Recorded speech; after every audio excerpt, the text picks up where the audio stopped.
Radio Ijwi ry'Amerika isamiranira Washington DC mu Kirundi no mu Kinyarwanda. Mwiriwe neza nshuti mwese duteramanye. Muri kumwe na Fidel Niyongabo. Mu Burundi twumvikanira ku mirongo migufi ya shortwave ku metero 19 na 22. Mu Rwanda turi kuri FM 104.3 y'Ijwi ry'Amerika. Ikaze mu makuru yacu yo kuri isa. Leta y'u Rwanda yatanguye gufatira ibihano ibigo vy'ingenzi n'ibindi vyakira abantu birenga ku mabwirizwa yo kwirinda COVID-19. Akenshi izi hoteli zinanirwa usanga ari abantu benshi cyane bigendanye n'umubare w'abantu bagombye kuba bakira. Ikindi cya kabiri ni ibijyanye no kuba amasaha ya kafi batayubahiriza. Hakaba handi dusanga badapimisha abakozi ko kuno mubwiriza bisaba. Uyo ni Emmanuel Sabimana yobora ishami rijejwe ibigo vy'ingenzi mu kigo cy'igihugu kijejwe iterambere RDB. Mu Burundi haribonekeza iduzwa ry'ibiciro vy'ibiribwa byankenerwa kurusha ibindi. Onu yatangaje ko igitero c'indege ku ikambi impunzi yahitwa Mai Aini mu buraruko bwa Ethiopia mu ntara ya Tigray cyahitanye impunzi z'abanya-Eritrea batatu barimwe abana babiri. Aya makuru yose hamwe n'ayandi twabateguriye ni mukanya ntihagiraho umuja. Amakuru avuga hirya no hino ku isi. Onu yatangaje ko igitero c'indege ku ikambi impunzi yahitwa Mai Aini mu buraruko bwa Ethiopia mu ntara ya Tigray cyahitanye impunzi z'abanya-Eritrea batatu barimwo abana babiri. Ibindi na Eugene Mukankusi. Komiseri mukuru wa HCR ishami rya ONU ryita ku mpunzi Filippo Grandi mu itangazo yagize ati impunzi z'abanya-Eritrea batatu barimo abana babiri bishwe. Yongeyeho ko abandi bantu bane b'impunzi bakomeretse. ONU yasobanuye uwagabye icyo gitero ariko guverinoma ya Ethiopia niyo yonyine ifite ububasha bwo kugira indege muri ako karere. Umuvugizi wa guverinoma Legesse Tolu n'umuvugizi w'igisirikare Getnet Adane ntibabashije kuboneka ngo bagire icyo babivugaho babisabwe. Guverinoma yakunze guhakana ibyo kwibasira abasivili. Abantu 146 barishwe kandi 213 bakomerekejwe n'ibitero by'indege mu ntara ya Tigray kuva ku itariki ya 18 y'ukwezi kwa 10 nk'uko inyandiko yateguwe n'imiryango itanga imfashanyo. Ibiro ntaramakuru byo mu Bwongereza byaboneye kopi ibigaragaza. Abanya-Eritrea bagera ku 150 b'impunzi baba muri Ethiopia kandi bamwe bagiye bibasirwa n'impande zombi ziri mu bushyamirane. Banafungiye imfashanyo igihe cy'amezi akurikiranye. Urakoze Eugenie. Muri Kazakhstan, President Kasim Tokayev yatanze uruhusha rwo kurasa abanyagihugu bari mu myerekano. Thomas Kamirindi arabandanya inkuru. Imyigaragambyo yatangiye igenda nka serwakira mu cyumweru gishize muri Kazakhstan, igihugu kiri muri Aziya yo hagati mu byahoze bigize Repubulika Zunze Ubumwe z'Abasoviet, URSS mu magambo magufi y'Igifaransa.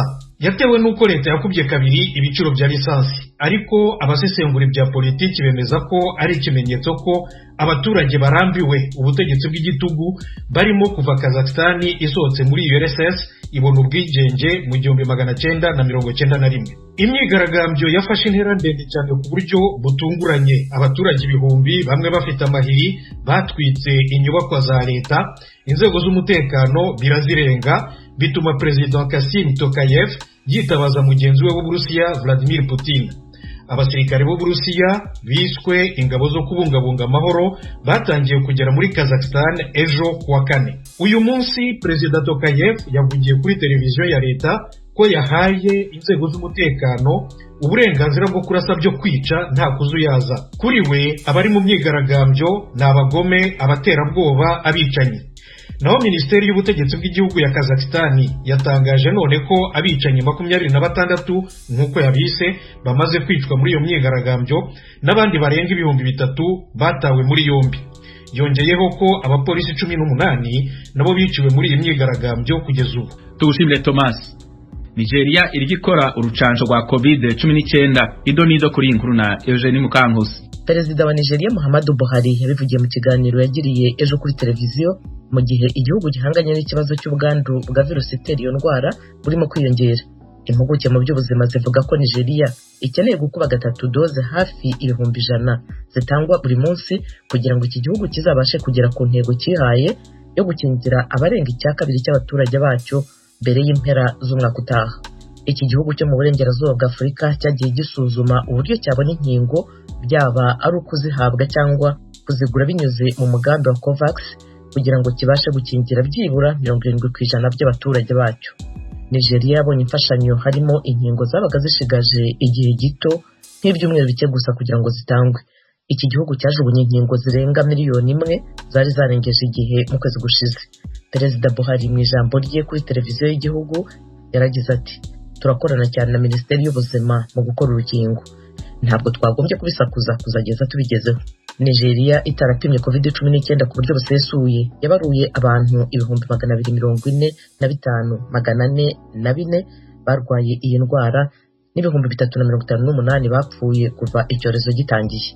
Buhari yavuze ko ubuyobozi bwe burimo gushishikariza abanyanigeriya kwikingiza. Abaturage batageze kuri 4% muri miliyoni zirenga 200 zituye igihugu nibo bakingiwe mu buryo bwuzuye. Dushimire bagenzi bacu bahejeje kudushikiriza ayo makuru yo hirya no hino ku isi. Muriko mubandanya kumviriza radio Ijwi rya Amerika isamiranira Washington DC mu Kirundi no mu Kinyarwanda. Mukanya amakuru yo mu karere ka Afrika y'ibiyaga binini.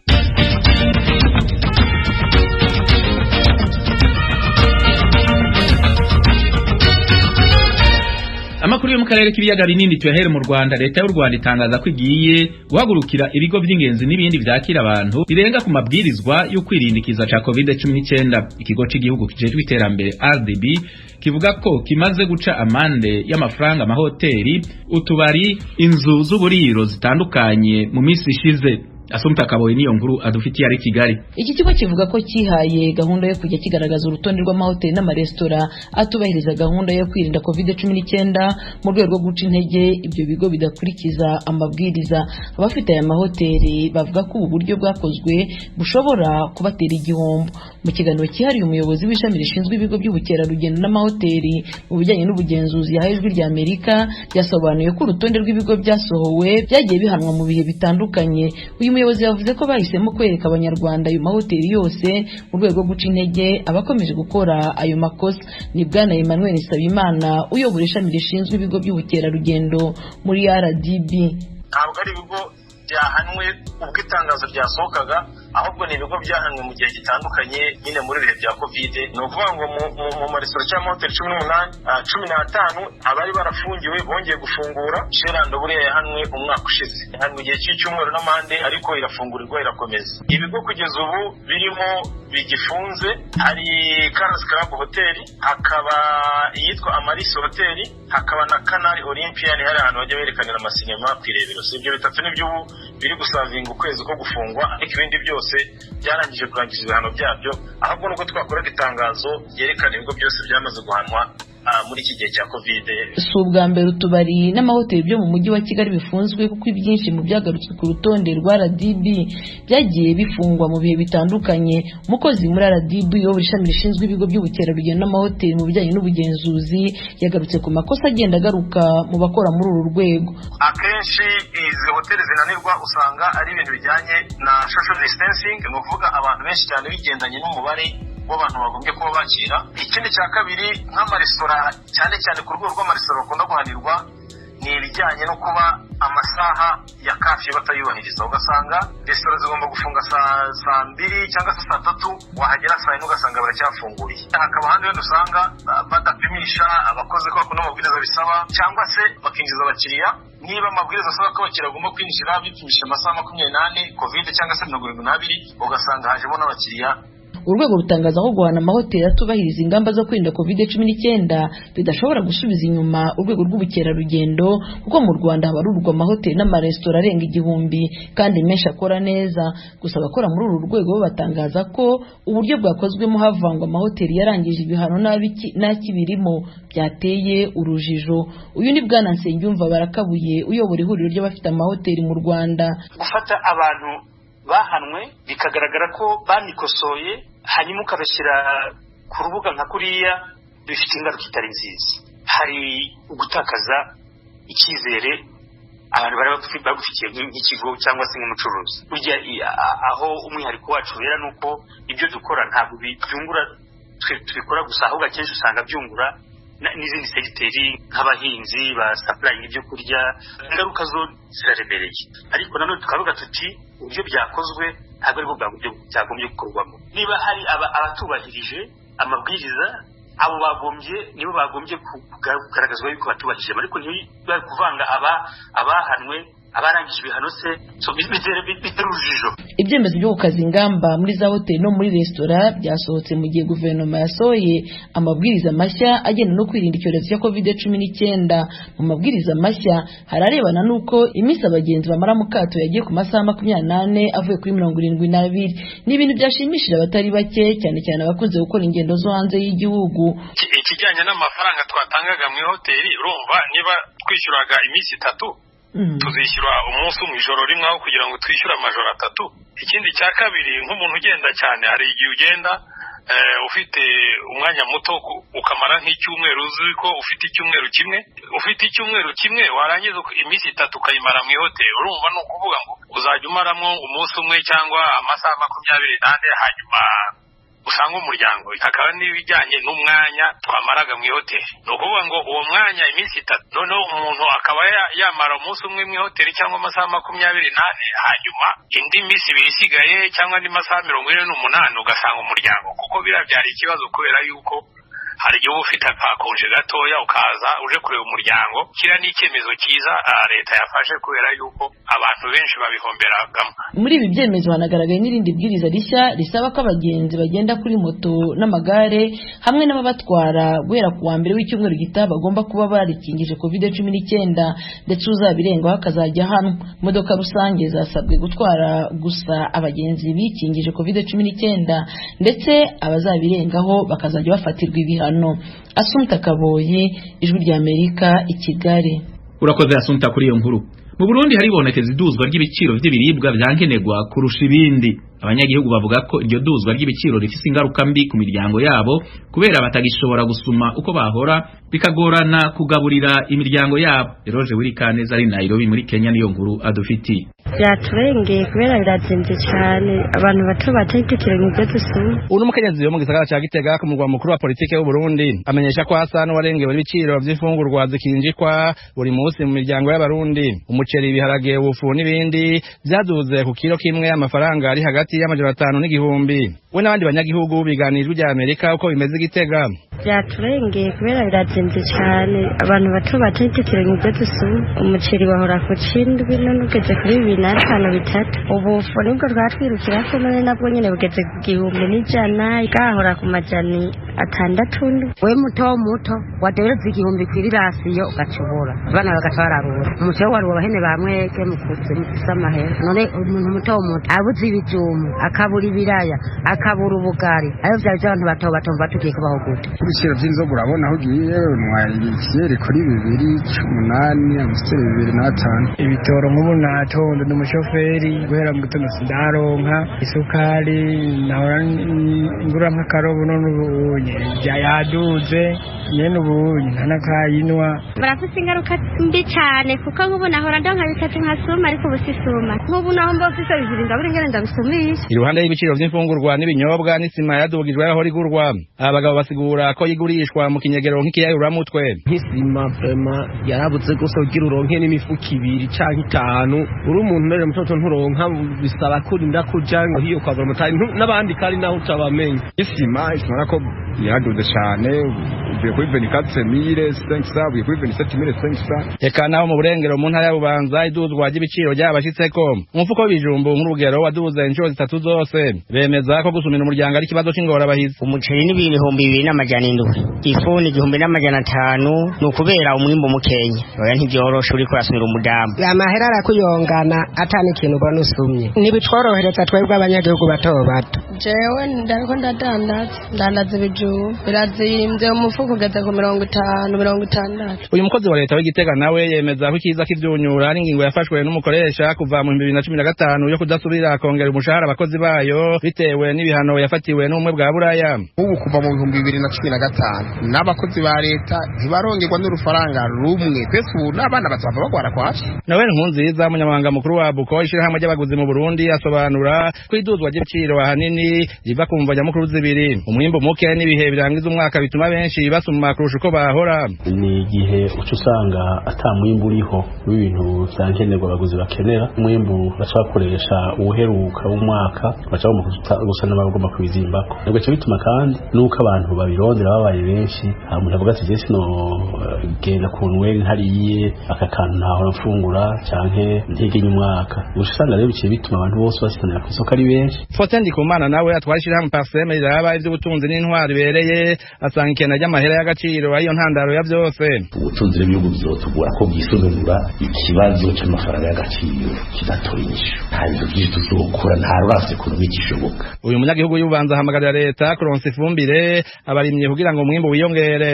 Nk'ico kusaba leta yohimiriza abene gihugu bakiga gufumbira, leta nayo ikaduha ifumbire, abantu bajya basuma ni benshi kandi abakora nabo ni bake, kaduha nk'ifumbire ku buntu kugira ngo abarimyi barime. Perezida Evariste Ndayishimiye yamenye ico kibazo kera mu ijambo yashikije abarundi na mu gihugu ciwe ku 31 ukwezi kwa 12 yavuze ko uburimyi n'ubworozi bigiye gutezwa imbere kurusha. Mu gisata c'uburimyi n'ubworozi turazi bikenewe ni cane imbuto zirobanuye n'ifumbire. Dukoranye n'ikigo Izabu tugiye kwiga ingene tugwiza imbuto mbere tugwize n'ifumbire. Tugiye gukomeza ubworozi cane mu kuzana ibitungwa bifise amaraso mashasha no kubigwiza kugira ngo tugwanye amacugane atuma umwimbu wo mu bworozi uba muke. Mu kurindira umwimbu hagije Nkunziza twarabu ko hamagarira leta kuzana ibicuruzwa bivuye hanze kugira ngo isahize isoko yo hagati mu gihugu. Ikintu ca mbere dusaba kandi tubaza yuko gishoboka nuko nkuko ari abastanteri bamwe bagiye barabikora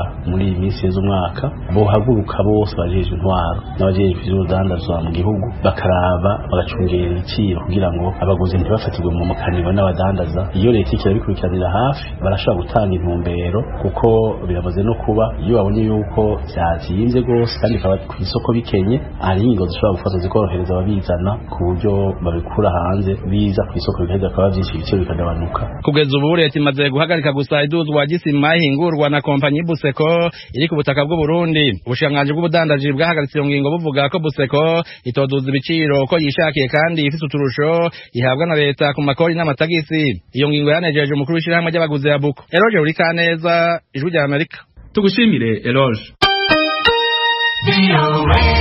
Ibura ry'akazi ni kibazo kiri henshi ku isi kandi kitaja gitorerwa inyishu rimwe kuri bose.